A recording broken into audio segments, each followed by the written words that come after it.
हमारी ऑफिस में हमने लक्ष्य ट्रस्ट संस्था में पाछला 30 વર્ષથી કામ કરીએ છીએ। हमारी ऑफिस में एक રાજેશભાઈ પ્રજાપતિ કરીને વર્ક કરે છે। તો એવું એક ઘર લીધું છે બિલ્ડર પાસેથી, તો એ રિસીપ આપીને પેમેન્ટ જમા કરવાની, તો એનું સમાધાન માટે અમે પોલીસ ચોકી પર ગયા।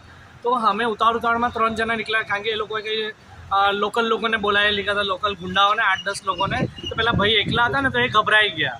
તો એ કીધું કે તમે જલ્દી આવો। તમે એક ગાડી પર 3 જણા ગયા। તો અમે 3 જણા આવ્યા ને, એ જોઈને એકદમ એ ભડકી ગયા અમારા પર કે તમે મેમો આલવો પડશે, તમારે ચલન કાપવું પડશે, એમ કરીને અમે કીધું ઓકે સર, સોરી, અમારી ભૂલ થઈ કે અમે 3 એક ગાડી પર આવ્યા। તો અમે એનું ચલન જે બી હશે અમે આપવા તૈયાર છે। તો એમ કરીને કે તમે બધા નકલી લોકો છો, અસલી તમારા લીડર બરાનપુરામાં અંજુબા છે, એ મારા બહુ ખાસ એ છે, હું એમને જાઓ એમને બોલાવીને લાવો લીડરને તમારા, એમ અપશબ્દો બધા બોલ્યા, મા બેની ગાળો બોલ્યા અને ઉઠાવીને સીધો લાફો માર્યો। જો આ તમે જોઈ શકો। તો શું અંજનાભાઈ એના રૂપિયા બોલ્યા એમને આપેલી આ દેશને અમે હિન્દુસ્તાન દેશના નથી એ કે અમારો અધિકાર નથી પોતાના શબ્દો કહેવા માટેનો, સીધો ઉઠાવીને આવા જુલ્મ કરવાના। હજુ તો ઠંડુ પડ્યું જ નથી સ્ટેશનવાળું કે પેલા લારીવાળાને માન નાખ્યો।